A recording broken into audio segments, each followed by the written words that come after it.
জয় যিশু। প্রথম পাঠ প্রবক্তা এজেকিয়েলের গ্রন্থ ২৮ অধ্যায় ১ থেকে ১০ পদ। তুরস্ক দেশের গর্বিত নিপতির পরিণাম সম্পর্কে এজেকিয়েলের ভবিষ্যদ্বাণী। একদিন আমার প্রতি উচ্চারিত হল ভগবানের এই বাণী, মানব পুত্র, তুমি এবার তুরস্কের নিপতিকে এই কথা বলো। স্বয়ং প্রভু ভগবান এই কথা বলছেন। অন্তরে তুমি তো এখন উদ্ধত হয়ে উঠেছ। তুমি তো বলেই বেড়াচ্ছ, দেবতা আমি, দেবতার আসনে বসে আছি সাগরের মাঝখানে। অথচ তুমি কিন্তু দেবতা নও, নিতান্তই এক মানুষ। তুমি শুধু নিজের চিন্তা ভাবনাকে দেবতার চিন্তা ভাবনা বলেই মনে করছো। তুমি নাকি সেই দানিয়েলের চেয়েও জ্ঞানবান। কোনো রহস্যই নাকি তোমার কাছে অবুদ্ধ নয়। তোমার প্রজ্ঞা ও বুদ্ধি দিয়ে তুমি নাকি অনেক ধন সম্পদ সঞ্চয় করেছ। নিজের কোষাগারে জমিয়ে রেখেছ তাল তাল সোনা আর রূপো। তোমার প্রখর ব্যবসায়ী বুদ্ধি দিয়ে তুমি নাকি তোমার ধন সম্পদ বহু গুণে বাড়িয়ে তুলেছ। আর সেই ধন সম্পদের গর্বেই তুমি এখন উদ্ধত হয়ে উঠেছ। তাই স্বয়ং প্রভু ভগবান এই কথা বলছেন। তুমি যখন নিজের চিন্তা ভাবনাকে দেবতার চিন্তা ভাবনা বলেই মনে করছো, জেনে রাখো, আমি এবার তোমার বিরুদ্ধে এনে দাঁড় করাবো ভিন জাতির একদল মানুষকে। বিজাতিদের মধ্যে সবচেয়ে দুর্দান্ত জাতির মানুষ যারা তোমার ওই চমৎকার প্রজ্ঞার বিরোধিতা করতে, তারা খাপ থেকে খুলে ধরবে তাদের তলোয়ার।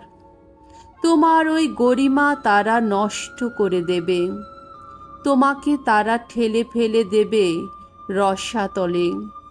সাগরের মাঝখানে অস্ত্রের আঘাতেই মরবে তুমি। তুমি যখন তোমার হত্যাকারীদের মুখোমুখি হবে, তখনও কি তুমি এই কথা বলতে পারবে যে তুমি দেবতা? ওই যাদের আঘাতে মরবে তুমি, তুমি যখন তাদের হাতে পড়বে, তখন তো এ কথাই প্রমাণিত হবে তুমি দেবতা নও, নিতান্তই মানুষ। সেদিন অপরিচ্ছেদিত মানুষদের মৃত্যুই ঘটবে। মরবে তুমি ভিন জাতি লোকদেরই হাতে। আমি এই কথা বললাম, এ কথা শোনাচ্ছেন স্বয়ং প্রভু ভগবান। প্রভুর বাণী।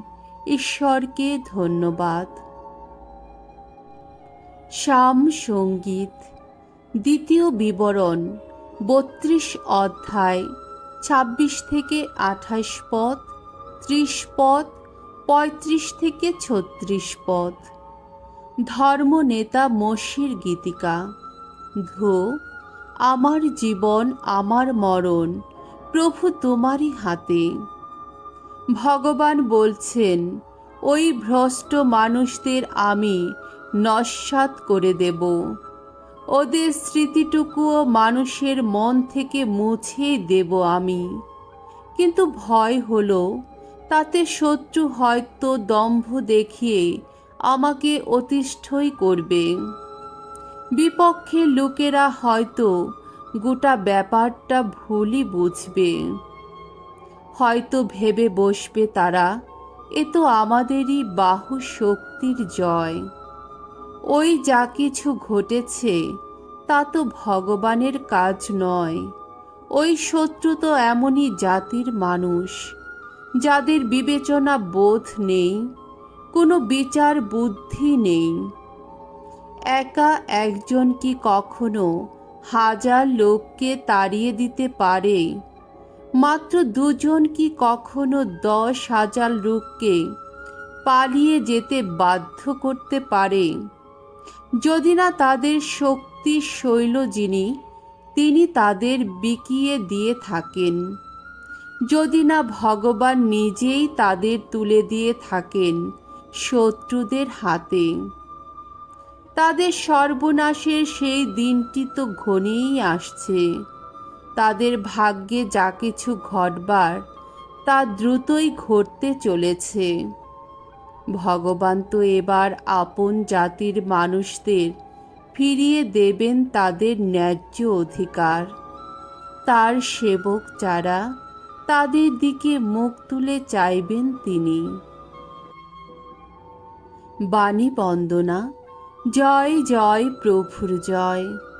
পরম ধনে যিনি ছিলেন ধনী, তিনি নিজেকেই করলেন কত দীন।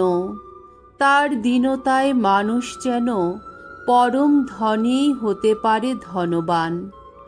জয় জয় প্রভুর জয়। মঙ্গল সমাচার।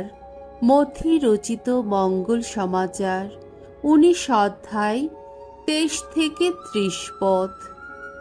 ধনীর পক্ষে ঐশ্বরাজ্যের পথ বড় দুর্গম। একদিন যীশু তার শিষ্যদের বললেন, আমি তোমাদের সত্যি বলছি, ধনীর পক্ষে স্বর্গরাজ্যে প্রবেশ করা কিন্তু কঠিন হবে। হ্যাঁ, আমি তোমাদের বলেই রাখছি, ধনীর পক্ষে ঐশ্বরাজ্যে প্রবেশ করার চেয়ে কোনো উটের পক্ষে একটা চোচের ফুটোর মধ্য দিয়ে যাওয়াই বরং সহজ। এই কথা শুনে শিষ্যেরা খুবই আশ্চর্য হলেন। তারা জিজ্ঞেস করলেন, তাহলে পরিত্রাণ লাভ করা কার পক্ষেই বা সম্ভব? তাদের দিকে স্থির দৃষ্টিতে তাকিয়ে যীশু তখন বললেন, তা লাভ করা তো মানুষের ক্ষমতার বাইরেই। ঈশ্বর কিন্তু সব কিছুই করার ক্ষমতা রাখেন। পিতর তখন বলে উঠলেন, কিন্তু আমরা তো সব কিছুই ছেড়ে এসেছি আর আপনার অনুগামী হয়েছি, এখন আমরা তাহলে কি পাব? যীশু উত্তর দিলেন, আমি তোমাদের সত্যি বলছি, যখন সব কিছুই নতুন করে তোলা হবে, যখন মানবপুত্র নিজের গৌরবের সিংহাসনে এসে বসবে, তখন তোমরা আমার অনুগামী যারা, তোমরাও ইসরায়েলের 12টি গোষ্ঠীর বিচারকের পদে 12টি সিংহাসনে বসতে পারবে। আর যারা আমার জন্যে বাড়িঘর, ভাই বোন, বাপ মা, ছেলে মেয়ে বা জমি জমা ছেড়ে এসেছে, তারা প্রত্যেকেই তার শতগুণ পাবে, আর একদিন তারা পাবে শাশ্বত জীবন।